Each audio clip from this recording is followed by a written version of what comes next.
बिस्मिल्लाहिर्रहमानिर्रहीम।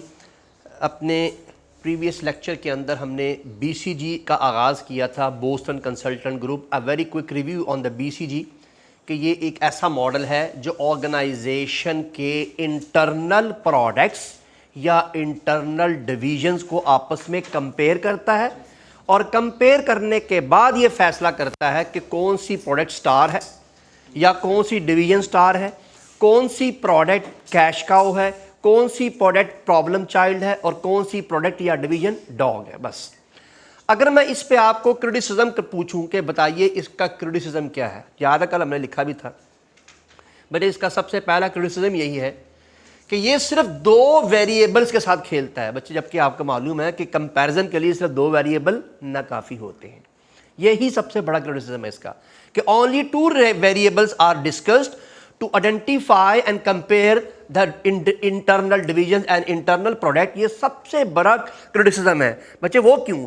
इसलिए कि क्या सिर्फ इसी की बुनियाद पर आप देखें कि सेल बढ़ रही है बच्चे, क्या पता कंपैटर की सूरत हाल क्या है। आपको क्या मालूम आपके कंपनी में काम करने वाले लोग, एचआर आपकी कंपैटिटिव है या ना अहल है, निकम्मी है। आपने तो ये तो एनालिसिस ही नहीं किया इसमें।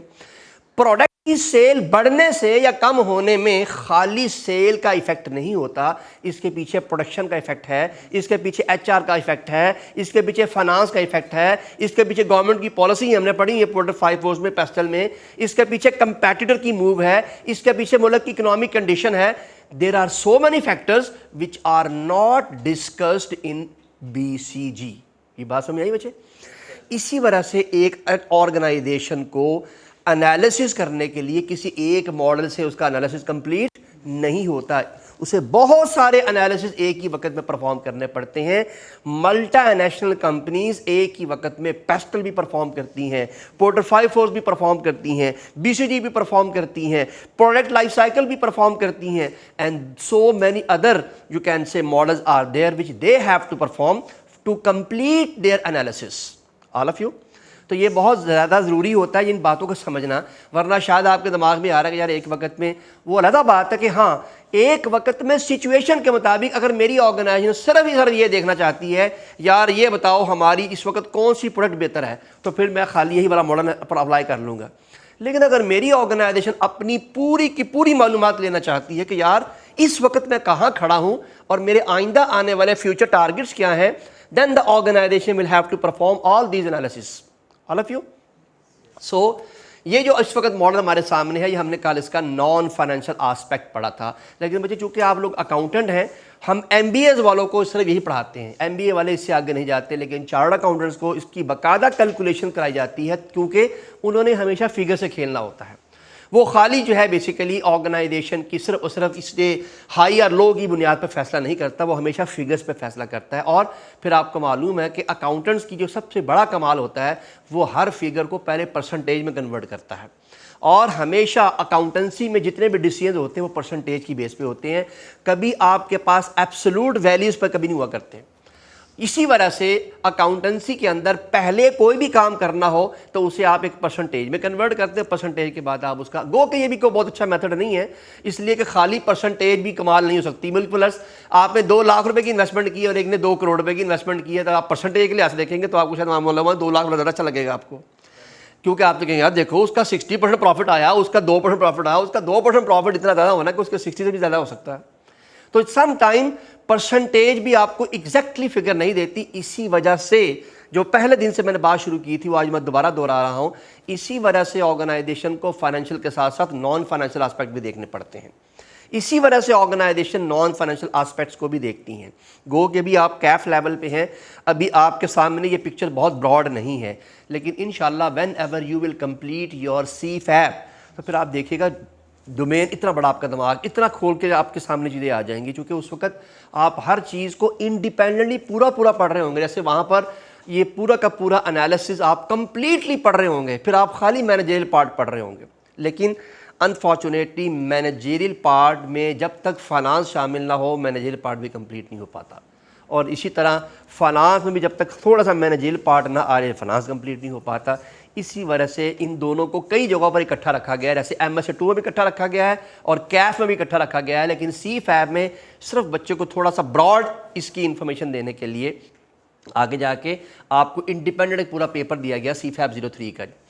और मैंने लास्ट टाइम भी बताया था अपने कुछ चंद दिन पहले जो लेक्चर मैंने दिया था आगाज़ के एक या दूसरे लेक्चर के अंदर, कि हमारा जो ये टॉपिक आप पढ़ रहे हैं चैप्टर नंबर 7 और चैप्टर नंबर 8, ये एज इट इज़ आपने दोबारा पढ़ने हैं आगे जाके CFAB में, एज इट इज़ सेम यही मॉडल, सेम यही क्वेश्चन। इसी वजह से मैंने जो कल आपको क्वेश्चन कराया था वो CFAB का क्वेश्चन था, जो कल मैंने आपको नॉन फाइनेंशियल कराया था। अभी आपके यहाँ तो लेकिन बच्चे क्या करें, बहुत हाई लेवल का था, बहुत लो लेवल का सवाल था। तो याद रखिए कुछ चीज़ों की मजबूरी यही है कि उसको जितना मर्जी आप इन्हेंस कर लें उसका लेवल वही रहना होता है। हाँ, जब आप यहाँ पोर्टर 5 फोर्स करेंगे तो यहाँ लेवल ज़रा थोड़ा होगा, लेकिन जब आप आगे जाके CFAB में पढ़ेंगे तो फिर पोर्टर 5 फोर्स का सवाल इतना बड़ा हो जाएगा। कुछ चीज़ें होंगी इन्हेंस करेंगी, लेकिन कुछ चीज़ें अपने डोमेन तक रहेंगी, अपने डोमेन से एक्सीड नहीं करेंगी इंशाल्लाह। BCG is one of them. BCG जो आप यहाँ पढ़ रहे हैं बिल्कुल सेम इसी कॉन्टेक्स्ट में और इसी लेवल पे आपने आगे जाकर CFAB में पढ़ना है। तो इसलिए इन चीज़ों को ज़ाया मत कीजिएगा, अपने पास इनको याददाश्त रखिएगा। कम से कम 20 चैप्टर में से 2 चैप्टर तो आपने यहाँ पढ़ ही लेने हैं उन 20 में से, बल्कि 20 भी नहीं समझ लीजिए 3 है ऑलमोस्ट चुके। पेस्टल वहाँ पर चैप्टर नंबर 2 के अंदर है। वापस चलते हैं बच्चे अपने काम की तरफ। तो आज हमने BCG का फाइनेंशियल एस्पेक्ट को देखना है। तो BCG के फाइनेंशियल एस्पेक्ट को देखने के लिए पहले हम इसकी एक पूरी थोड़ी सी एक डायग्रामेटिक इंफॉर्मेशन देखेंगे। पहले एग्जामिनर ने आपको दिया क्या होगा, एग्जामिनर ने आपको डाटा दिया होगा। नंबर 1 पहली बात वो क्या देगा आपको, मल्टी ईयर्स डाटा। इससे क्या मुराद है भाईजान, 1 साल से ज़्यादा का डाटा देना ज़रूरी है एग्जामिनर के लिए। क्योंकि कल याद है मैंने बेस बनाई थी, मैंने कहा था जी ये बेस है, इस बेस को उसको कंपेयर करें। तो जब तक आपके पास बेस वैल्यू नहीं होगी तब तक आप कभी भी ये एनालिसिस परफॉर्म कर ही नहीं सकते। इसके बगैर आपका गुजारा हो ही नहीं सकता। ये बात समझ आ रही है? तो मैंने कहा सबसे पहले एग्जामिनर क्या प्रोवाइड करेगा आपको, मल्टी ईयर्स डाटा। ये डाटा किस चीज़ का होगा वो हम साथ मेंशन कर लेते हैं। इसमें 2 तरह के डाटा होंगे, बल्कि इसमें जी जनाब शेर आप निकालेंगे जी, वो आपको गीदड़ ही देगा। इसमें आपको 2 तरह की इंफॉर्मेशन प्रोवाइड की जाएगी। एक तो आपको मार्केट साइज दिया जाएगा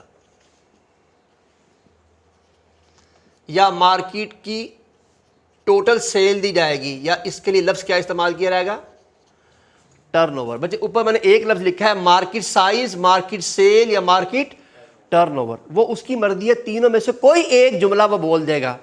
या मार्केट साइज लिखेगा, बच्चे इससे क्या मुराद है, the total sale in market. हाँ जी, वो आप बनाएंगे मार्केट ग्रोथ। आप कल तो मार्केट ग्रोथ मिल गई थी ना आपको, अब मार्केट ग्रोथ आप खुद निकालेंगे। यही तो आपने कैलकुलेशन करनी है। बस कैलकुलेशन करने के बाद आंसर फिर भी यही निकलना है। बस फर्क है कि अब आप एक स्टेप बैक आ गए। कल उसने कैलकुलेशन करके दे दी थी, अब आप कैलकुलेशन खुद करेंगे कैलकुलेशन के बाद, लेकिन इस कैलकुलेशन में कुछ मेथडोलॉजी इस्तेमाल होंगी जी। और दूसरी तरफ वो क्या देगा आपको, ऑर्गेनाइजेशनल सेल। यहां भी वही बातें हैं, ऑर्गेनाइजेशनल टर्नओवर, ऑर्गेनाइजेशनल रेवेन्यू। आपको मालूम है तीनों की एक ही तीनों के मानी है, सिर्फ ये फ़र्क है ये टर्नओवर का लफ्ज़ बड़े ध्यान से इस्तेमाल करना है ज़िंदगी भर के लिए। सिर्फ CCAF की बात नहीं कर रहा। अगर खाली टर्नओवर लिखा हुआ, खाली टर्नओवर, तो इससे मुराद सेल ही होती है। लेकिन इसके साथ आप प्रोडक्ट टर्नओवर लिख दें, स्टाफ टर्नओवर लिख दें, मानी तब्दील हो जाएंगे। प्रोडक्ट टर्नओवर है कितनी प्रोडक्ट बिक रही है, स्टाफ टर्नओवर है कितने लोग कंपनी को छोड़ के जा रहे हैं, तो मानी तब्दील होते जाएंगे। इसलिए एग्जामिनर जब ऑर्गेनाइजेशनल टर्नओवर की बात करता है तो खाली टर्नओवर से मुराद यही है कि यहाँ सेल की बात की जा रही है। लेकिन डेफिनेटली जब ये सवाल ही BCG लिखा होगा तो आप खुद ही समझ जाएंगे कि ये बात किस चीज़ की कर रहा है। ये 2 चीज़ें आपको प्रोवाइड की जाएंगी। बच्चे आपकी जिम्मेदारी क्या होगी, योर रिस्पॉन्सिबिलिटी इज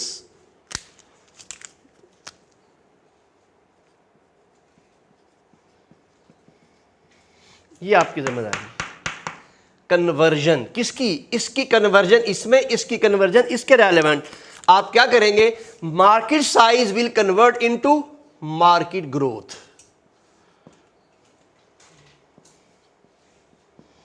ये आप निकालेंगे, ये वाला काम आप करेंगे। और यकीनन इसके बारे में भी आप जानते हैं, द ऑर्गेनाइजेशनल प्रोडक्ट सेल या organisational divisional cell will convert into what, ये मार्केट शेयर में कन्वर्ट हो जाएगी।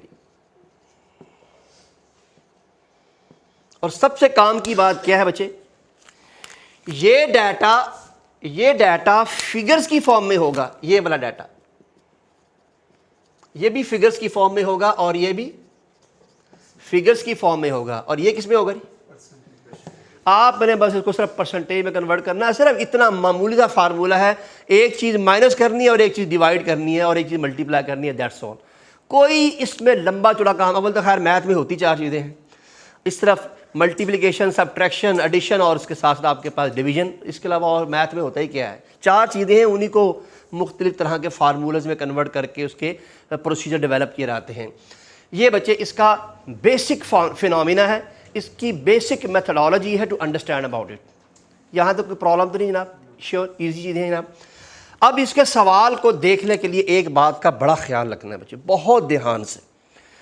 एग्जामिनर हॉरिजॉन्टली और वर्टिकली फिगर तब्दील करता रहता है। इससे क्या मुराद है, कभी मार्केट शेयर हॉरिजॉन्टली दे देगा, कभी मार्केट शेयर वर्टिकली दे देगा। इसका बड़ा ख्याल रखना है। ये ना हो कि आप हमेशा याद रखा हो कि टॉप पे ये होता है, बॉटम पे ये होता है। ये हमेशा तंग करता है और एक ही और तंग करता है, कभी फिगर इधर लिख देता है, कभी फिगर इधर लिख देता है। आपने एक बात याद रखनी है, इस मल्टी में आपके पास एक कौन सा ईयर होगा और एक आपके पास होगा करंट। बच्चे प्लीज, ये करंट भी दे सकता है और ये आपको बाकायदा तौर पर फोरकास्टेड भी दे सकता है।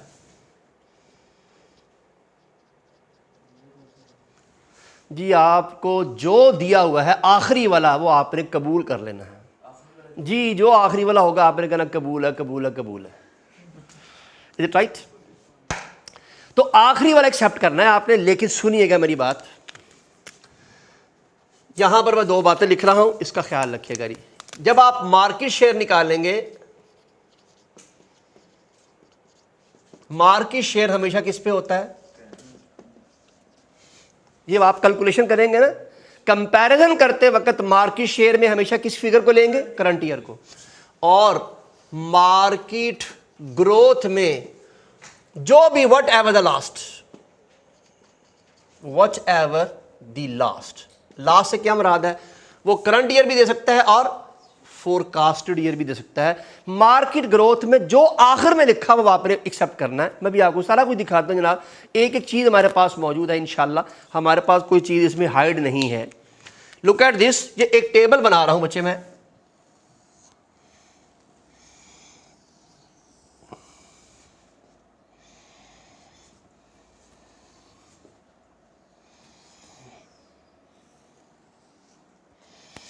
ये है 2021, 2022, 2023, 2024 और माइट बी 2025। जी ये कौन सा डाटा है? ये दोनों फोरकास्टेड है। तो याद रखिए कि जब आपने मार्केट ग्रोथ निकालनी है, अगर ये वाला टेबल आया तो ये वाली फिगर लेनी है आपने। हालांकि करंट फिगर कौन सी है? ये वाली है।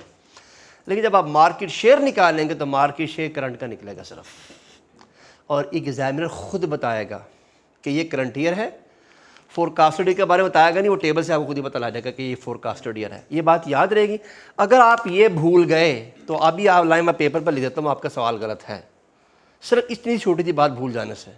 इसलिए कि कैलकुलेशन तो आपकी बिल्कुल परफेक्ट होगी, लेकिन जो उसने कैलकुलेट करने के लिए दिया है सिर्फ वो कैलकुलेट करना है। भले ऐसा भी मुमकिन है वो ये दे ही ना, ऐसा भी मुमकिन है वो ना दे, तो फिर मार्केट ग्रोथ भी इसी पर निकलनी है, मार्केट शेयर भी इसी पर निकलना है। ये बात याद रहेगी ना, पक्की पक्की बात है। ये बहुत अहम पॉइंट है जिसको याद रखना है आपने। मैंने कल इसी वजह से ये टॉपिक शुरू नहीं कराया था कि एक दिन पूरा का पूरा सिर्फ हम फाइनेंशियल एस्पेक्ट को देखेंगे बस। 2024 और 2025। अब यहां बच्चे देखिए उसने डाटा दिया होगा आपको, यहां देखिएगा। यहां वो कह रहा है मार्केट साइज और यहां कोई ना कोई प्रोडक्ट का नाम दिया होगा, प्रोडक्ट ए, यानी इससे मुराद दोनों की सेल दी होगी ना उसने जी, ये दोनों की सेल दी होगी उसने जी, क्योंकि मैंने ऊपर बताया कि वो सेल है या टर्नओवर है या रेवेन्यू है। बिलफर्द यहाँ पर उसने लिखा हुआ जनाब, आपके पास 200 मिलियन है, यहाँ पर है 200 मिलियन है, यहाँ 201 मिलियन है, 202 मिलियन है, 204 मिलियन है। बढ़ रही है कम हो रही है? इसका मकसद ये हुआ कि ग्रोथ बढ़ सकती है, लेकिन बच्चे ऐसे फैसला कभी नहीं, जब तक कैलकुलेशन नहीं करेंगे आपने फैसला नहीं करना। आप देखिएगा बढ़ती हुई चीज़ को जब आप कैलकुलेट करेंगे आगे जाके आंसर निकलेगा माइनस हो गया, इसलिए इसका बड़ा ख्याल रखना है। और उसमें से हमारा परसेंटेज फॉर एग्जांपल ये कहता है जी 25 थी, 25 है, 24 हो रही है, आगे 23 हो जाएगी, आगे 22 हो जाएगी। बज़ाहिर क्या लग रहा है? Problem child. बज़ाहिर क्या लग रहा है? ये वाला question mark, I am sorry, question mark का दूसरा नाम क्या होता है? Problem child. ये भी मैं अपने पास याद रखिएगा। एग्जामिनर आपकी मर्जी है, एग्जामिनर जो सा मर्जी आप नाम इस्तेमाल करें, लेकिन कोशिश कीजिएगा जो नाम एग्जामिनर इस्तेमाल करता है आप वो इस्तेमाल कीजिएगा। एग्जामिनर क्वेश्चन मार्क का लफ्ज़ ज़्यादा इस्तेमाल करता है। इसका दूसरा नाम क्या है? Problem child. दोनों आप इस्तेमाल कर सकते हैं, इजाज़त है। ये बात नहीं कि आप प्रॉब्लम चाइल्ड लिख देंगे तो गलत हो जाएगा।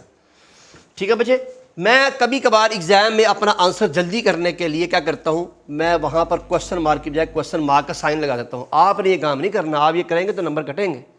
आपने क्वेश्चन मार्क अंग्रेजी का पूरे 2 वर्ड लिख कर आने हैं वहां पर, आपको ये क्वेश्चन मार्क लगाने की। हाँ, जब आप रफ कैलकुलेशन कर रहे हो फिर आपकी मर्जी, जो मर्जी आप साइन लगा लें वहाँ पर, चाहे वहाँ डॉ की जगह डॉ की तस्वीर बना लें, नो प्रॉब्लम एट ऑल। लेकिन एग्जाम में जब आपने आंसर देना है तो पूरा नाम लिखना है इसका, वरना इसके मार्क्स कटते हैं, ये बात याद रखिएगा। चलो जी आगे। अब ये देखिए, ये टेबल दिया हुआ है, ये इस टेबल के मुताबिक अभी ये किसका डाटा है? प्रोडक्ट ए का। उसके बाद उसने अगला डाटा आपको दिया होगा। मैं सिर्फ आपकी सहूलत के लिए मार्कर तब्दील कर रहा हूं ताकि आप इनको डिफ्रेंशिएट कर सकें। उसने तो ब्लैक मार्कर में ब्लैक इंक से लिख के दिया होगा उसने आपको जी। फिर वो देगा मार्केट साइज, लेकिन अब ये वाला मार्केट साइज अगले वाले के लिए है। ठीक है, तो फॉर एग्जांपल यहाँ की मार्केट सेल जो है वो आपके पास 97 है, 97 है, 95 है, 94 है, 94 है, और प्रोडक्ट बी है ये, और इसका डाटा है 1, 1, 1.2, 1.3, 1.5। बहुत थोड़ा डाटा। 97 में से हमारी सेल कितनी है? 1, यानी 96% बाकी लोग कर रहे हैं, पता नहीं कितने कंपैरेटर, ये हमें नहीं पता, लेकिन उसमें से हमारा प्रपोर्शन कितना है? हमारा प्रपोर्शन सिर्फ एक, इसमें एक है जो बाजार को आई गेस तकरीबन को 2% के नज़दीक भी नहीं बनता, ये ऑलमोस्ट वो 1 पॉइंट समथिंग बनेगा जी। तो ये ऑर्गेनाइजेशन का इस वक्त अपना क्या है बच्चे? ये इस वक्त सेल है। बाज़ाहिर ये क्या लग रहा है? बाज़ाहिर ये लग रहा है आपके पास कि ये आपकी ऑर्गेनाइजेशन का जो है ये सारा का सारा क्या कम कहते हैं कैश का वो लग रहा है ये, कि हमारी सेल बढ़ रही है और मार्केट में डिमांड कम हो रही है। लेकिन बच्चे, मैंने कहा कैलकुलेशन के बगैर फैसला नहीं करना। पहले कैलकुलेशन सीखते हैं, कैलकुलेशन के बाद फिर एनालिसिस सीखेंगे। 2 अलग अलग चीज़ें हैं। पहले क्या सीखेंगे? कैलकुलेशन। कैलकुलेशन के बाद क्या करेंगे? एनालिसिस। चूँकि एनालिसिस करते वक्त हमें एक टेक्निक इस्तेमाल करनी है, उसे कहते हैं रिलेटिव एनालिसिस। क्या कहते हैं बच्चे उसको? Relative analysis. रिलेटिव एनालिसिस इसके लिए इस्तेमाल होता है।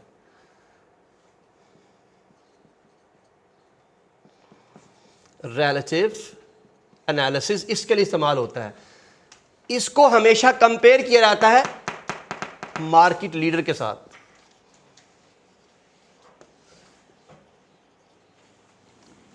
कोई बात समझ आई जी? जब आप आंसर निकालेंगे, मेरी बात सुन लो, अल्लाह के वल्लू बाद में लिखना, 1 मिनट इसको देख लो। पहले आपने मार्केट शेयर कैलकुलेट किया, इसका मार्केट शेयर कैलकुलेट किया बिलफर्ज, इसका मार्केट शेयर निकला आपका बिलफर्ज कोई 4%। किसका जी? करंट का। करंट का निकालना होता है, इसमें और कुछ भी नहीं करना होता, सिर्फ करंट का निकालना है आपने करंट का मार्केट निकाला, ये निकाला, इसका करंट का मार्केट शेयर निकाला को 1.2% निकला जी। Is it right? उसने आपको एक डाटा दिया होगा मार्केट लीडर का जी। किसका दिया होगा जी? मार्केट लीडर का डाटा दिया होगा उसने आपको जी। इधर बेशक ये ध्यान करना, ये बड़ी काम की चीज़ है। मार्केट बेशक ये फोकस है ना हजर जी। मार्केट लीडर का डाटा है 5% और मार्केट लीडर का डाटा है 1.1%। जी बताइए, हाई है कि लो है?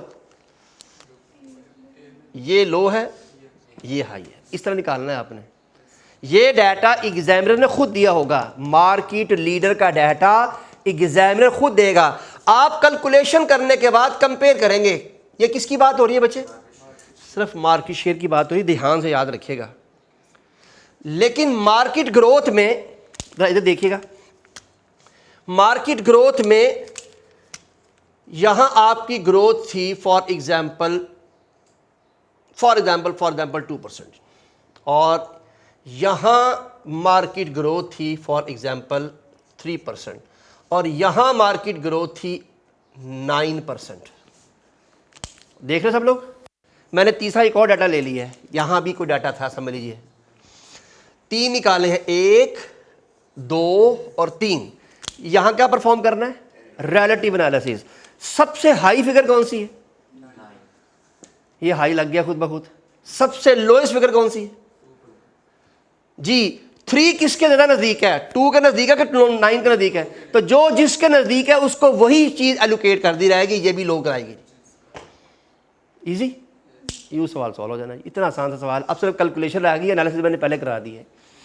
ये एनालिसिस है, और ये सवाल आ जाए तो बल्कि अल्लाह से दुआ करनी चाहिए, सवाल आ रही है, मुफ्त के नंबर होते हैं और पूरे नंबर होते हैं, इसमें एक नंबर भी नहीं कर सकता वो आपका, चूंकि ये कैलकुलेशन होती है। तो कैलकुलेशन में एक्सप्लेनेशन के नंबर होते हैं 25%, कैलकुलेशन के नंबर होते हैं 75% ऑफ द क्वेश्चन। ये नॉर्मली 8 से लेकर 10 नंबर का सवाल आता है। हाँ, अगर ये नॉन फाइनेंशियल हो तो फिर ये सवाल बहुत छोटा आता है, फिर वो सवाल देता है 4 नंबर का, 5 नंबर का। लेकिन अगर कैलकुलेशन के साथ आए, जो कि लास्ट टाइम भी कैलकुलेशन के साथ ही आया हुआ था, तो ये यहाँ पर एग्जामिनर मार्क्स देता है ज़्यादा।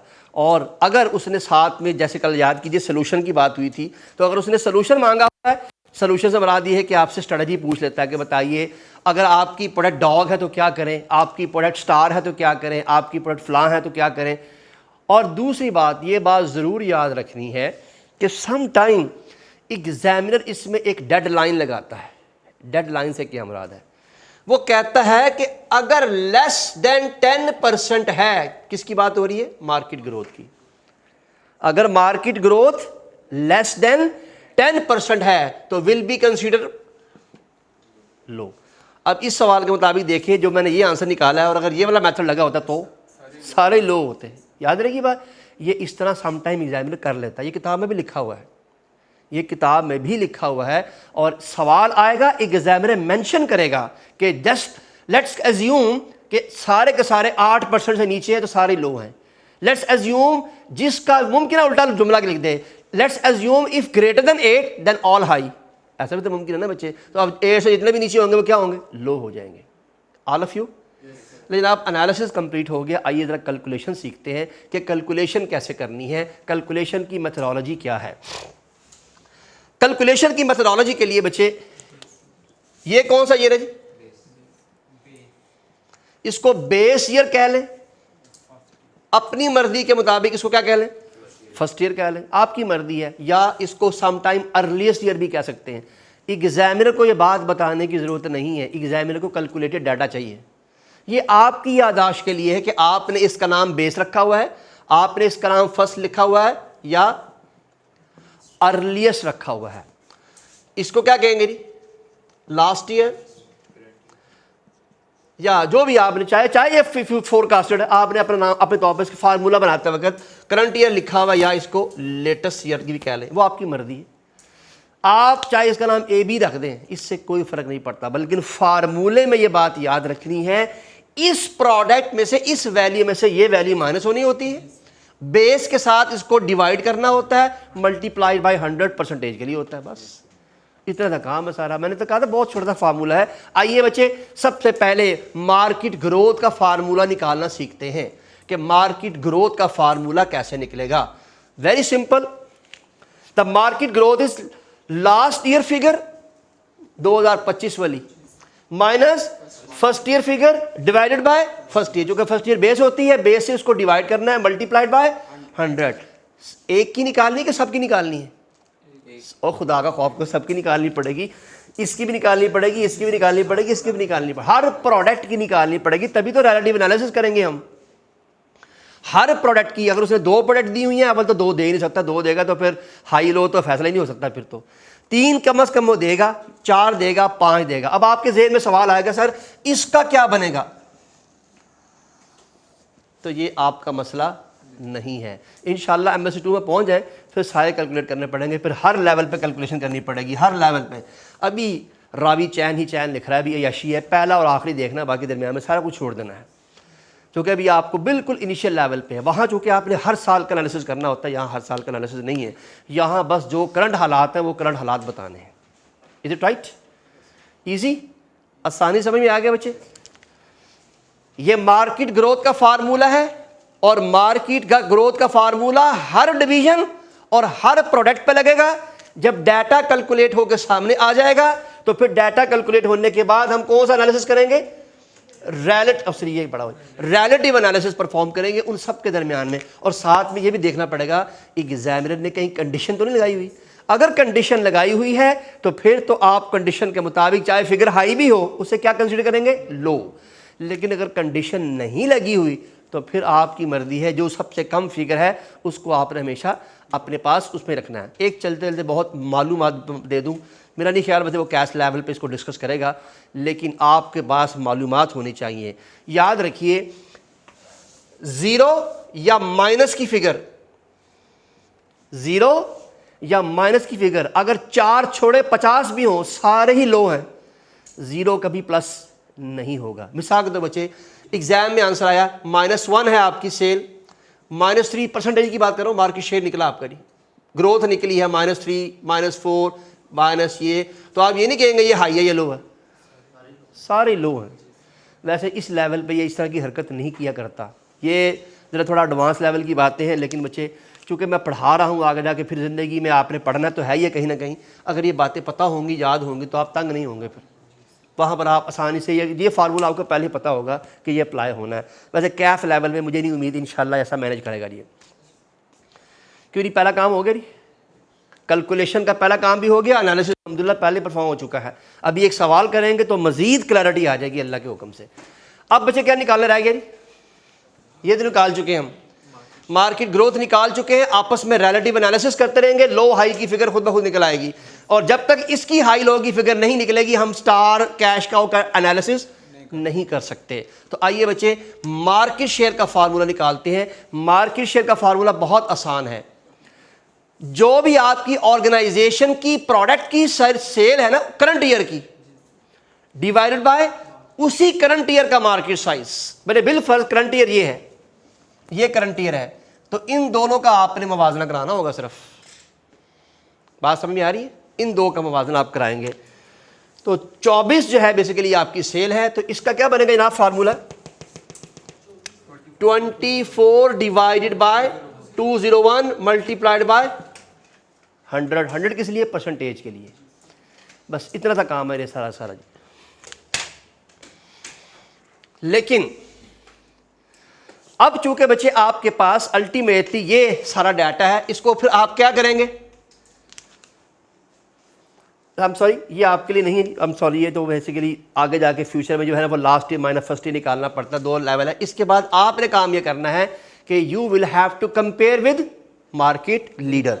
यहां पर आपने लिखना है, फिर मार्केट शेयर निकालने के बाद क्या करना है, ये डाटा आपके लिए नहीं, मैं इसको रिमूव कर रहा हूँ, ये आपके लिए। इसके बाद क्या करना है, आपने इसके बाद करना है कंपेयर विद मार्केट लीडर।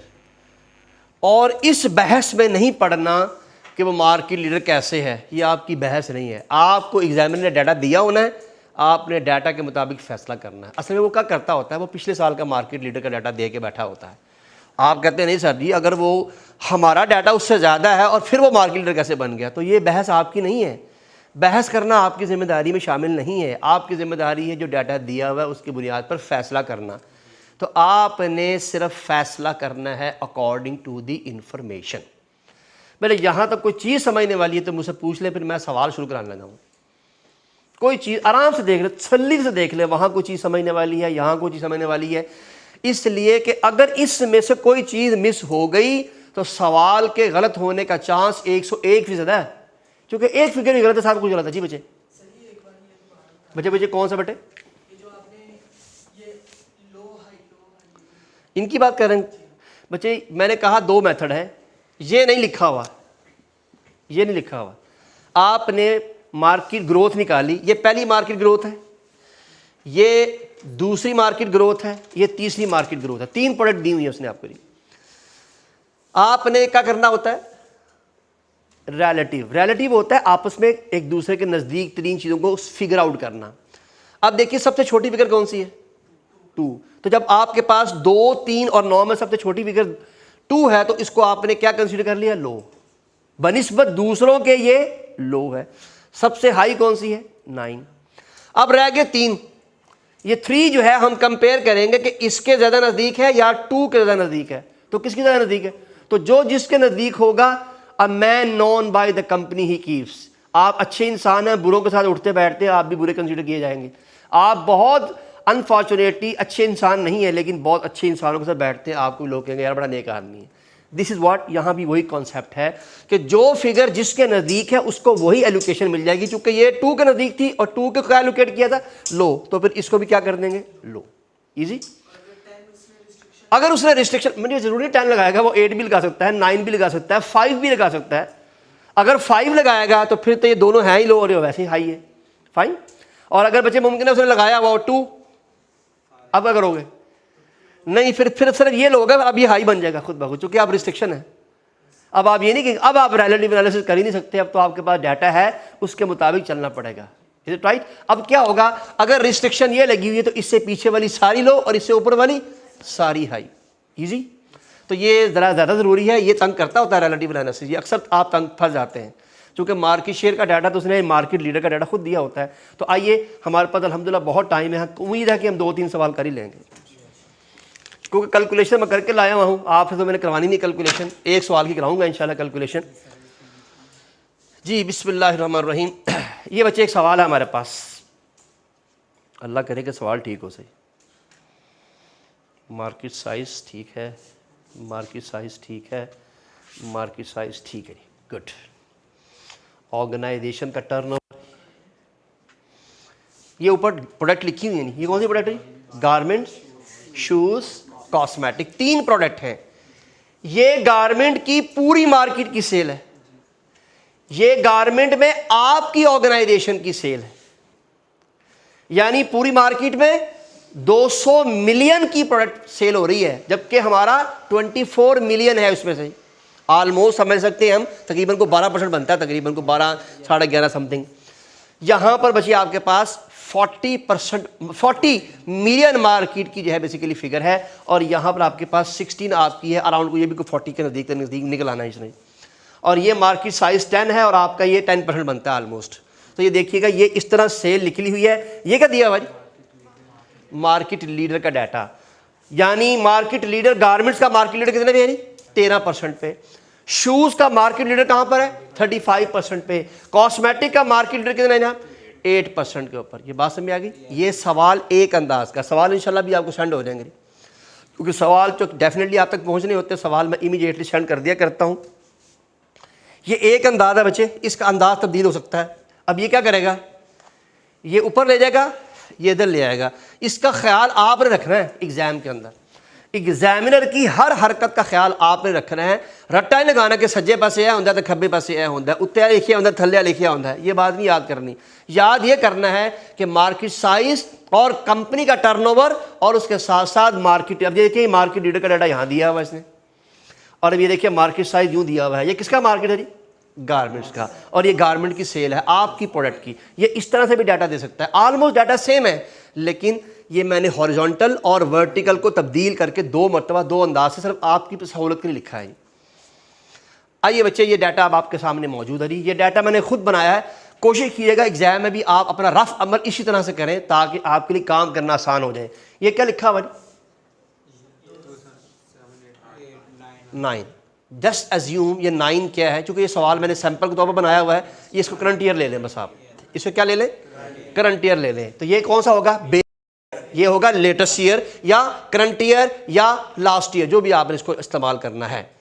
और जो आपको मार्केट लीडर का डाटा दिया गया है वो 2009 ही का है, ये अज्यूम करना है। इंशाल्लाह जब एग्जाम का सवाल करेंगे तो एग्जाम में बाकायदा उसने हर चीज़ तफसील से लिखी होगी। ये दूसरा डाटा है, ये तीसरा डाटा है, ये चौथा डाटा है। मैंने रंग भी तब्दील किए हुए हैं। भाई इस पर क्या निकलेगा?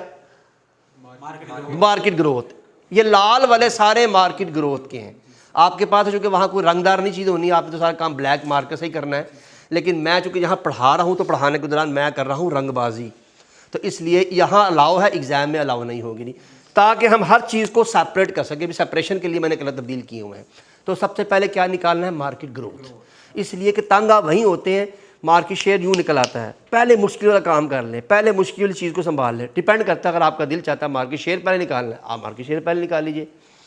जी ग्रोथ का क्या फार्मूला था जी?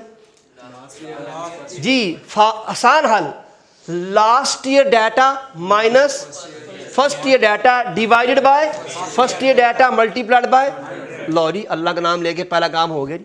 वो देखिए जी, 190 minus 200 divided by 200 multiplied by 10। The answer is what? The answer is -5%। ये तो कन्फर्म है ना, ये लो है। ये बात हम तय कर चुके हैं कि जो माइनस में है वो लो है, और इसको क्या कंसीडर करना है? ज़ीरो। इसे क्या कंसीडर करना है? ज़ीरो। माइनस कंसीडर नहीं करना, बस आपने समझना है कि ये ज़ीरो सेल है, यानी ज़ीरो ग्रोथ है। फाइन जी। तो ऊपर मैंने लिख भी दिया हुआ मार्केट ग्रोथ। अब इसकी निकालते हैं आप, क्या निकालेंगे जी? 40.80 माइनस 40 पॉजिटिव निकलेगा ना, ये पॉजिटिव में आएगा इंशाल्लाह। मल्टीप्लाइड बाय 40 और sorry divide by 40 multiplied by 100, तो आंसर आया 2%। तीजा जी 12 minus 10 divided by 10 multiplied by 100, answer आया जनाब 20%। इजी जी। अब इसका पहले क्या करना है? पहले क्या करना है? रिलेटिव, क्योंकि हमने मार्केट ग्रोथ निकाली है, तो मार्केट ग्रोथ का पहले क्या निकालेंगे? Relative analysis.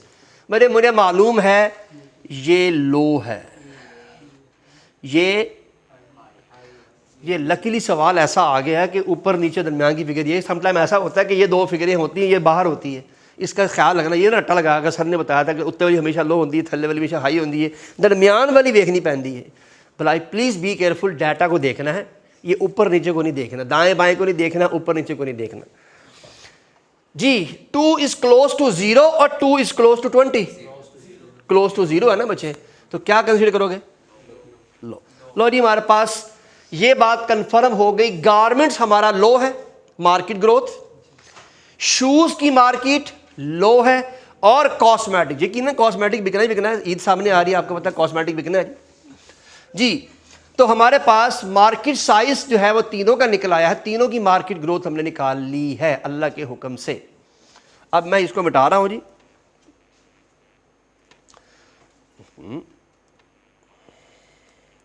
चल भाई, अब निकालेंगे मार्केट शेयर जी। मार्केट शेयर निकालने का तरीका जनाब, किसका मार्केट शेयर निकालना है अभी? गारमेंट्स का। तो क्या करेंगे जी? 21.5 डिवाइडेड बाय 190 मल्टीप्लाइड बाय 100। चूरी सौखा ना ये मॉडल, चाहे फाइनेंशियल हो चाहे नॉन फाइनेंशियल हो, यूं सवाल सॉल्व होता है इसका जी जनाब। आंसर मार्केट शेयर कितना निकला जी? 11.3%। हमें मालूम है कि उसने एग्जामिनर ने 13% दिया हुआ था जी। अभी देखते हैं भाई, मैं साथ ऐड कर रहा था, सवाल मैंने दिया हुआ था, एक का 13%, एक का 35%, एक का 8%, याद है नहीं कुछ?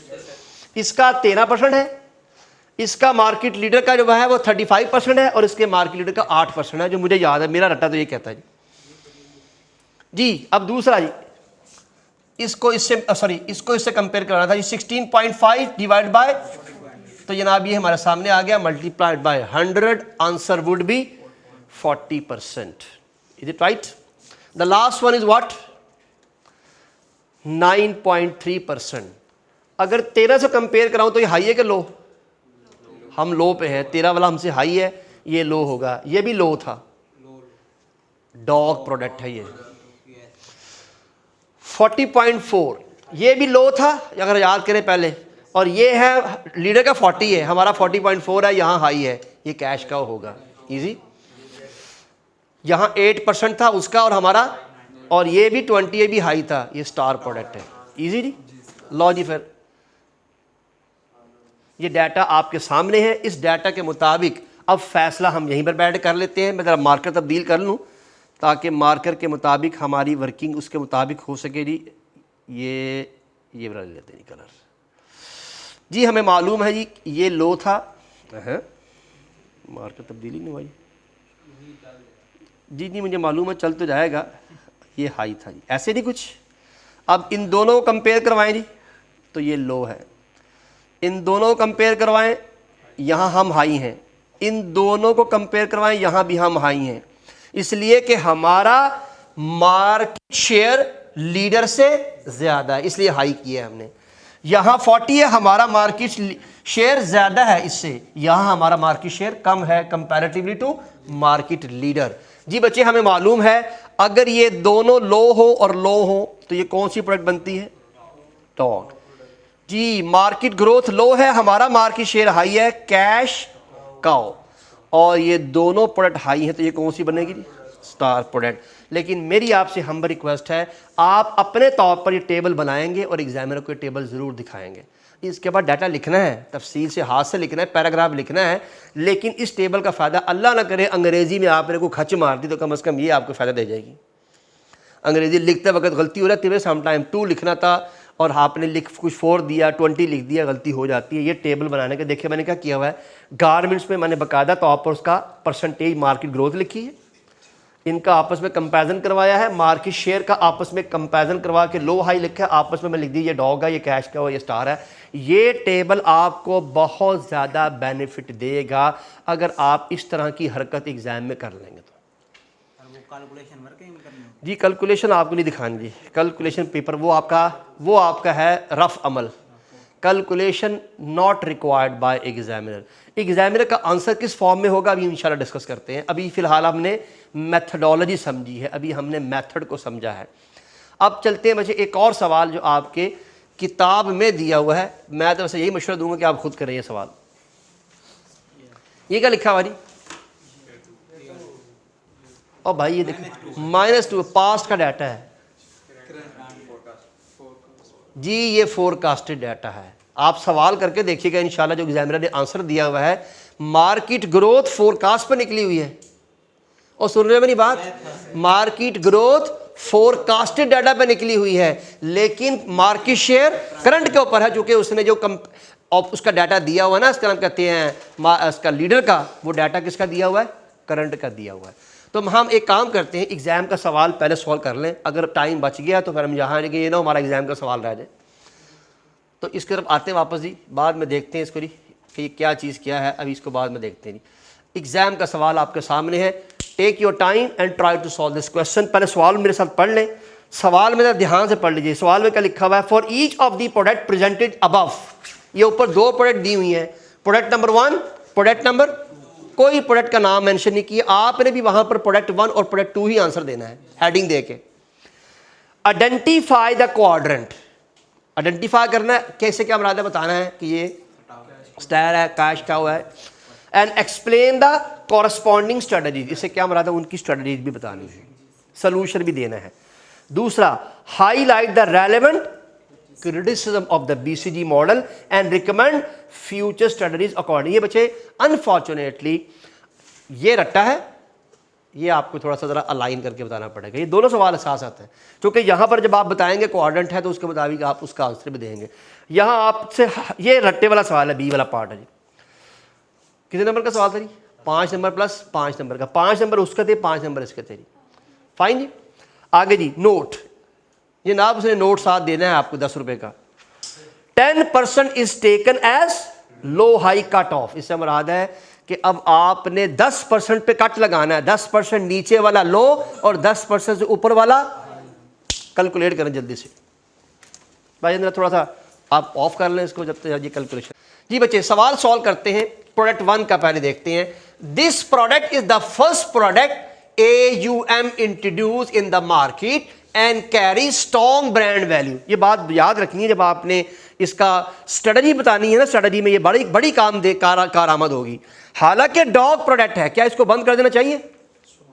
स्ट्रॉन्ग ब्रांड है, इसके लिए कहीं ना कहीं से इन्वेस्टमेंट ला के या कहीं ना कहीं से पैसा जनरेट करके, चूँकि स्ट्रॉन्ग ब्रांड है, पैसा कमाया हुआ कंपनी ने, अगर आज पैसा नहीं आ रहा तो पीछे वाले रिजर्व यहाँ इस्तेमाल किए जा सकते हैं। ये बात याद नहीं, इसका बड़ा ध्यान रखना है आपने। मैंने कहा था कि जब आप सोल्यूशन दे रहे होते हैं तो सोल्यूशन देते वक्त हालात और वाक़यात के मुताबिक पहले आप ये बात लिखें कि as per the BCG strategies this product should be, you can say waive off कर देनी चाहिए, इस प्रोडक्ट को हमें बंद कर देना चाहिए।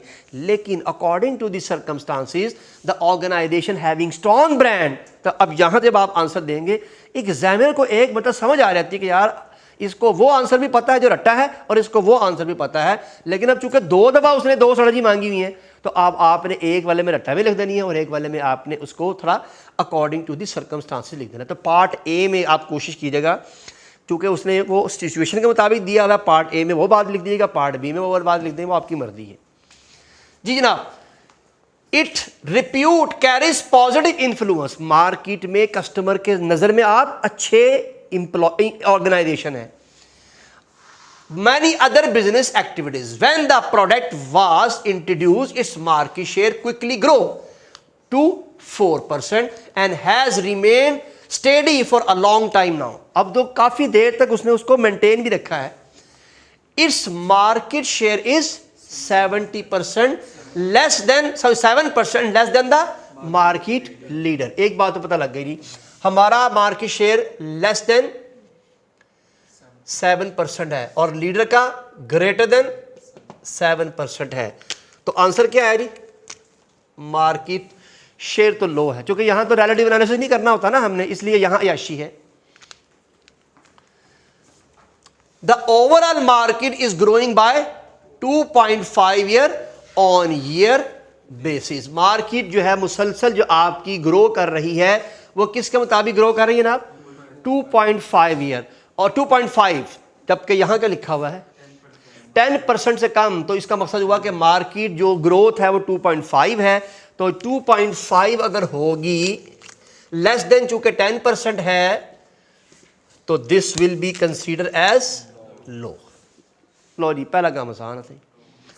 तो हर मर्तबा वो सवाल को एक नए अंदाज से प्रेजेंट करता है। Second part, product 2, this product has been consistently selling and enjoying high profit in the same market for quite some time now. वैसे ये भी प्रोडक्ट बहुत अच्छी है। इसका मकसद हुआ आंसर देते वक्त आप एग्जामिनर को ये सजेशन कभी नहीं देंगे कि प्रोडक्ट बंद कर देनी चाहिए, इसलिए कि एक में सेल ज़्यादा है और एक में पर यूनिट के ऊपर प्रॉफिट ज़्यादा है, तो दोनों ही में से आपको रेवेन्यू मिलना है। The annual market growth for this product is 5%। हाँ जी भाईजान, एनुअल मार्केट ग्रोथ कितनी है जी? 5%। अगर मैं रिलेटिव एनालिसिस करवाता तो ये हाई था और ये लो था, लेकिन बच्चे अब चूंकि हमने वो आखिरी वाली जुमला जो उसने कहा हुआ है जनाब मार्केट के मुताबिक आपने उसका ध्यान रखना है। कट ऑफ पॉइंट हमारे पास मौजूद है, तो कट ऑफ पॉइंट की वजह से ये लो है, क्योंकि ये लेस देन कितने हैं? 10% से कम है। और उसने सवाल में हमें बाकायदा तौर पर ये लिखा हुआ है कि 10% is taken as low high cut off for market growth under. तो ये उसने बाकायदा लिखा हुआ है कि मार्केट शेयर के लिए नहीं, मार्केट ग्रोथ के लिए। आपकी जो किताब है ना जो आई कैप की, उसमें भी एक सवाल ऐसे ही दिया हुआ है, उसने भी वहाँ पर कट ऑफ पॉइंट लिखा हुआ है, इसने ये वहीं से पिक किया हुआ है। और ये खाली 10 नहीं है, ये 9 भी करवा सकता है, उसकी मर्जी है, वो डिपेंड करता है बच्चे, डिपेंड करता है। वो कहे जी कट ऑफ पॉइंट 50% है और वहाँ किसी की 60 हो, किसी की 70 हो, किसी की 80 हो, ऐसा भी कर सकता है वो, तो ये उसकी मर्जी है। आगे जी, and the market share is merely 1.5 less than the only competitor in the market. Market में 2 ही लोग हैं, एक आप हैं और एक लीडर है बस। तो हमारा मार्केट शेयर जो है 1.5% है, जबकि उसका ग्रेटर देन को बहुत ज़्यादा नहीं है बस। हाँ डेफिनेटली आप चैलेंजर हैं, वो चैलेंजर नहीं है, आप चैलेंजर हैं। तो ये भी क्या है बच्चे? लो। तो जब ये दोनों लो हो तो ये भी डॉग प्रोडक्ट, ये दोनों लो हैं तो ये भी क्या है बच्चे? Dog product. क्रिटिसिज्म मैं आपको पहले बता चुका हूं, लेकिन आइए ज़रा अब इसके सवाल के आंसर को हम एग्जामिनर की शक्ल में देखते हैं कि लिखना कैसे है, क्योंकि सबसे अहम काम ये है। अभी आपने सिर्फ कैलकुलेशन सीखी थी, वेयर इज़ हिज आंसर। अच्छा जनाब, हमें आंसर देने के लिए बाकायदा तौर पर आई कैब के पेपर की तरफ ही जाना पड़ेगा जी।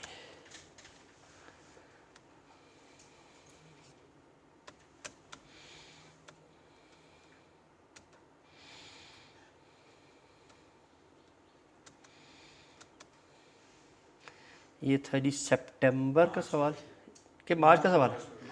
मार्च का सवाल। अच्छा जी,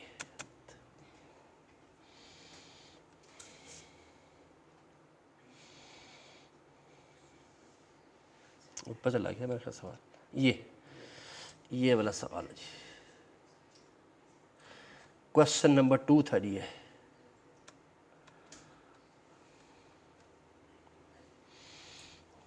क्यों नहीं इजी है? नहीं नजर आ रहा सबको जी? क्वेश्चन 2 का पार्ट ए पहले सॉल्व कर रहा है। Product and product 2 both fall under the quadrant of dog. ये बात हमारा पहला आंसर तो ठीक हो गया। 5 नंबर में से 2.5 मार्क्स अल्हम्दुलिल्लाह यहीं पर मिल गए आपको इस पैराग्राफ के ऊपर। As neither of the product market leader nor the market growing above the cut off 10%। ये खास रीज़न बता दिए उसने, आपने भी बतानी थी रीज़न कि हालांकि रिलेटिव एनालिसिस परफॉर्म किया जा सकता था इन दोनों के ऊपर कि ये हाई होता और ये लो होता, लेकिन चूंकि कट ऑफ पॉइंट रखा हुआ 10% का, तो 10% से लेस वाले सारे लो हैं, इसलिए ये भी 10% से लो है, ये भी 10% से लो है।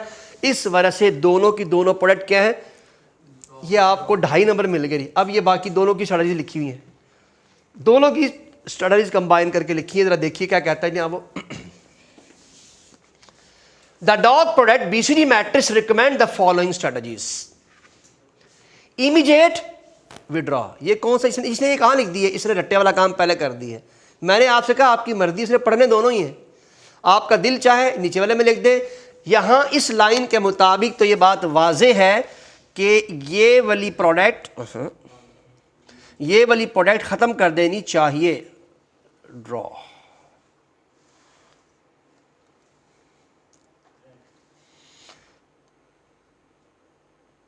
जी एज पर बीसीडी का कॉन्सेप्ट यही कहता है कि एग्जिट कर देना चाहिए, निकल आना चाहिए। तो immediate withdraw from the market as it is unlikely that the product will gain a leader market share because the market leader will defend the position of its cash cow. वो बेहतर है आपसे। वो कैसे कैश काउ पे है बच्चे? इसलिए कि वो हाई पे है ना, और मार्केट लीडर जो वैसे ग्रोथ लेस है, तो वो कैश काउ, इसलिए उसने कैश काउ लिखा। अगर आपसे नहीं लिखा गया तो कोई बात नहीं। Keep selling the product till the generate profit, positive cash flow for eventually withdraw it from the market. However, a dog product may generate positive cash flow only temporarily and would ultimately be a loss making product. And do not invest more capital in dog. ये तीनों की तीनों information उसने कौन सी दी हुई है? रट्टे वाली जो किताब में लिखी हुई हैं। ये सारी की सारी स्ट्रेटजीज वो हैं। लेकिन अब बच्चे चूंकि पार्ट बी आया है, पार्ट बी में क्या बताना था? क्रिटिसिज्म। पहले तो क्रिटिसिज्म बताना था, उसने एक लाइन में क्रिटिसिज्म बता दिया जी। क्या लिखा हुआ जी? BCD matrix. बच्चे प्लीज इसने फॉर्मेट सही नहीं लिखा हुआ, आपको पहले क्रिटिसिज्म की हेडिंग देनी चाहिए। ये लग भला क्या रहा है कि प्रोडक्ट 1 का क्रिटिसिज्म अलग है, प्रोडक्ट का 2 का क्रिटिसिज्म अलग है, ये यूं लग रहा है। ऐसे नहीं देना आंसर। याद रखिए, वो गलती करता है, उसको गलती करने की इजाज़त है, आपको गलती करने की इजाज़त नहीं है। आपको यूं करना चाहिए था, ये आपको बीसीडी का सॉल्यूशन, बीसीडी की स्ट्रेटजीज, उसके बाद फिर आप प्रोडक्ट बी लिखते, बी में सबसे पहले लिखते क्रिटिसिज्म। क्रिटिसिज्म का ये आंसर क्रिटिसिज्म का है। उसके बाद फिर प्रोडक्ट 1 की हेडिंग यहां देते और प्रोडक्ट 1 का डाटा सारा मेंशन करते। आइए मैं आपको दिखाता हूं इसने क्या किया हुआ है। BCD matrix focuses on market share and market size only. देखिए ये वही दो चीजें हैं। मैंने क्या कहा था कि ये सिर्फ दो चीजों पर डिपेंडेंट है। There may be other factor that can influence the overall performance of the business. इसने एग्जाम्पल नहीं दी, बराए मेहरबानी नहीं दी हुई, आपने और एग्जाम्पल देनी है कि आपका मार्केट में कंपेटिटर, मार्केट में कस्टमर की डिमांड और बहुत गवर्नमेंट की पॉलिसीज, ये बहुत सारी चीज़ें हैं जी बच्चे। हाँ जी, पंजे के अलावा इंटरनल भी तो लिखना है कि आपकी एम्प्लॉयज़ कैसे हैं, आपके पास फाइनेंस की पोजीशन कितनी है, ये भी सारा कुछ लिखना है। खाली पंजे पे काम नहीं करना जी। For example, strength of the competition, cost base यानी आपको बंद कितने का रहा है, और ब्रांड स्ट्रेंथ कितनी है। इस तरह की बातों के बाद जाके आप फैसला किया करते हैं। तो ये उसने थोड़ा सा क्रिटिसिज्म किया हुआ है। मैं आपसे हम रिक्वेस्ट करूंगा तो थोड़ा ज़्यादा, चूँकि 2.5 नंबर का डाटा है ये, आगे 2.5 का डाटा ये है। अब देखिए यहाँ पर उसने ये क्या कहा हुआ, जैसे मैंने आपसे अर्ज़ की थी। अब ये उसने ये ज़रा थोड़ा सा अकॉर्डिंग टू दी हालात और वाक़ियात के सर्कमस्टांसेस के मुताबिक लिखा है। क्या लिखा हुआ है, although product 1 is dog and product according to BCG matrix क्या होना चाहिए, ये खत्म हो जानी चाहिए, but it has strong brand value and repute for AUM. Immediate withdrawal or withdrawal after some time of this product may have adverse impact on their business activity. वो कहता है इसमें से पैसे निकालना आज या कल ये अच्छी बात नहीं है, ये कंपनी की मुखालफत करेगी, कंपनी की पॉलिसी के अगेंस्ट जाएगी। The recommended strategy could be as follow, इसको खत्म नहीं करना चाहिए, ये करना चाहिए। क्या करना चाहिए बच्चे, continue this product until the cost of this product, यानी इसको कंटिन्यू करना चाहिए। आल दो बच्चे आप डॉग पे हैं, आपकी मार्केट शेयर बहुत कम है, लेकिन मार्केट ग्रोथ भी तो कम है ना। जिसकी मैंने आपको कल भी एक बात बताई थी कि मार्केट में दोनों का कम होना बुरी बात नहीं हो सकती, क्योंकि मार्केट में पहले ग्रोथ कम है तो आप भी तो कम, जब पहले ग्रोथ कम है तो आपकी शेयर भी तो कम ही होगी। इसका मकसद ये हुआ कि हमें सर्वाइव करना चाहिए, इंतज़ार करना चाहिए, शायद मार्केट ग्रो कर जाए। तकलीफ तब है जब मार्केट ग्रो कर रही हो और हम डाउन जा रहे हो, ये है तकलीफ दे पहलू, इसका ख्याल रखना है जी। Even if the cash flow are negative और temporarily positive exceed the benefit influence on other business activity of AMU। वो कहता है पहले आप बाकी चीज़ों का ख्याल रख लें, अपनी कॉस्ट देख लें, बाकी जो अदर फैक्टर है पहले उनको भी एनालाइज कर लें, फिर बंद करने की बात करें, ऐसे बिला वजह उसको बंद करने की बात ना करें। दूसरा, इफ़ पॉसिबल, अगर मुमकिन है तो मेक फर्दर इन्वेस्टमेंट। जैसे मैंने भी आपसे कहा था, अगर आपके पास पैसे पड़े हुए, आप यहाँ लिख भी सकते हैं कि the organisation having good market reputation as well as he was a you can say business profit centre in the past, तो the organisation can use that amount, क्योंकि वो अमाउंट पड़ी हुई है ना, अगर आपके पास कंपनी में कहीं ना कहीं तो पड़ी हुई है वो अमाउंट, किसी भी फॉर्म में है, तो if possible make further investment in product to defend its brand value. क्योंकि ब्रांड बन चुका है तो ब्रांड को आप किस तरह से लेके चल सकते हैं, repute and it's positive influence on other business activity of AUM। Is it right? Prod 2. According to the BCG matrix, if an organization is not a market leader, then it is considered as having low market share. This might particularly not hold true, particularly if difference of market share between market leader and next to the market leader is minimal. लेकिन बच्चे वो कहता है वहाँ apply नहीं होता है जहाँ पर आपके और लीडर के दरमियान में थोड़ा सा गैप हो, और स्पेशली मार्केट में हैं ही आप दो लोग, तो आप हर वक्त मार्केट में एग्जिस्ट, अगर आप बचे बिलफर्ज मार्केट छोड़ के आप चले गए तो फिर तो लीडर की ऐसी हो जाएगी, वो तो मोनोपोलिस्ट बन जाएगा, और मोनोपोलिस्ट मजीद जो है वो लूटेगा लोगों को। चूँकि आप जानते हैं कि मोनोपोलिस्ट जो होता है, चूँकि जब उसके कंपैरेटिवली कोई नहीं होता तो वो अपनी मनमानी कीमत मांगा करता है। तो यहाँ पर आपके पास एक बहुत बड़ा रूम मौजूद है, therefore it may not be wise to shut down. तो वो कहता है आप इसको बंद ना करें, ये वाइज डिसीजन नहीं है कि इसको बंद किया जाए। तो दोनों में देखिए उसने एक ही बात कही है, ये बात मैंने शुरू में अंडरस्टैंड कर ली थी कि डॉग प्रोडक्ट को, हालांकि BCG का फार्मूला यही कहता है कि बंद कर देना चाहिए, लेकिन एक में पर यूनिट प्रॉफिट ज़्यादा है और दूसरे में ब्रांड वैल्यू बहुत ज़्यादा है, तो दोनों में कुछ ना कुछ करना चाहिए। तो देखिए उसने कोई बहुत हाई लेवल की स्ट्रेटजी नहीं दी हुई, मामूली बातें कही हुई हैं। पीछे वाले में उसने क्या कहा था, अगर पैसे पड़े हुए हैं तो यार लगा लो, काम आएगा, और फैसला करना है कि बंद करना है या नहीं करना, तो पहले अपने अदर फैक्टर्स को भी देख लो। दो बातें बताई उसने, यहां देखिए क्या कह रहा है, this the product two market share is merely 1.5 less than the only comparator. बच्चे इससे क्या मुराद है, मैंने तो वहां 1.5 लिख दिया, इससे मुराद ये थी कि आपका जो भी मार्केट शेयर है वो आपके लीडर से कितना कम है, 1.5। बच्चे मुमकिन है 70% हो, मुमकिन है 80% हो, डिपेंड करता है ना बच्चे। The only comparator in the market, the recommend strategy should be as follow, this product is enjoying high profit and could possibly be considered as or to convert into a cash flow for AMU। बड़े वो कैसे cash का कैसे बनेगी, बड़े अगर market में आपने किसी तरीके से अपने लीडर, अपने आप चैलेंजर तो है ना, अगर आपने लीडर को 1.5 तो रह गया, अगर आपने इसको बीट कर लिया तो आप बड़ी ही बासानी आप कैश काउ बन सकते हैं। This mean it can generate necessary cash to sustain the other product और न्यू प्रोडक्ट। और समटाइम आप क्या कर सकते हैं, जो पैसा आपके पास पड़ा हुआ उसके मुताबिक आप नई प्रोडक्ट भी ऐड कर सकते हैं। Therefore AUM should not change strategy to stop investment. तो बच्चे पीछे जरा मेरे जुमले में सिर्फ अंग्रेजी का फर्क है। पीछे वाले वो कह रहा था कि यू शुड इन्वेस्ट और यहाँ कह रहा है शुड नॉट स्टॉप इन्वेस्टमेंट। जुमला एक ही है, कहानी एक ही है, सिर्फ अंदाज तब्दील किया ताकि पढ़ने वाले को लगे कि दो मुख्तलिफ जुमले लिखे हुए हैं, वरना आंसर यहाँ भी यही है कि you should invest in this product. और it would be wise to defend and maintain its position in the market. हमने ये भी पढ़ा था कि अगर आप मार्केट में किसी जगह पर हो तो बड़े ना तो कम से कम अपने आप को डिफेंड जरूर करें, आप उसको सस्टेन करें। तो since here is only one competitor in the market, चूंकि मार्केट में कंपैटर तो एक है, तो it may be fruitful to invest in effort to increase the market share of the company to get the leading position. तो आगे दूसरा सवाल है पॉइंट नंबर 3। तो आई गेस आप बड़ी बासानी जज कर सकते हैं, ये एक ही सवाल आया हुआ है और ये आया भी मार्च में था। मार्च के बाद दोबारा सितंबर गुजर गया, सितंबर के बाद एक और मार्च की अटैम्प्ट गुजर गई, 2 अटैम्प्टों में नहीं आया। इसलिए मेरी परसेप्शन ये है कि अगर चैप्टर नंबर 7 में इस मरतबा एग्जामिनर जाता है, चैप्टर 7 की बात कर रहा हूँ मैं, पूरे कैफ की बात नहीं कर रहा, चैप्टर 7 से सवाल आना होता है बच्चे। अभी तक आप एनालिसिस करके देख लें, चैप्टर 7 और चैप्टर 8 से एक सवाल लाजमी आया हर पेपर में।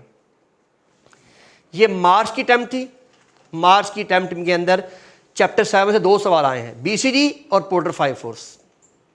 उसके बाद आपके पास अगली अटैम्प्ट जो है वो उसके बाद सितंबर की अटैम्प्ट आई, सितंबर की अटैम्प्ट में फिर सवाल आया और उसमें भी आपके पास एक सवाल जो है वो चैप्टर 7 से प्रोडक्ट लाइफ साइकिल का आया हुआ है।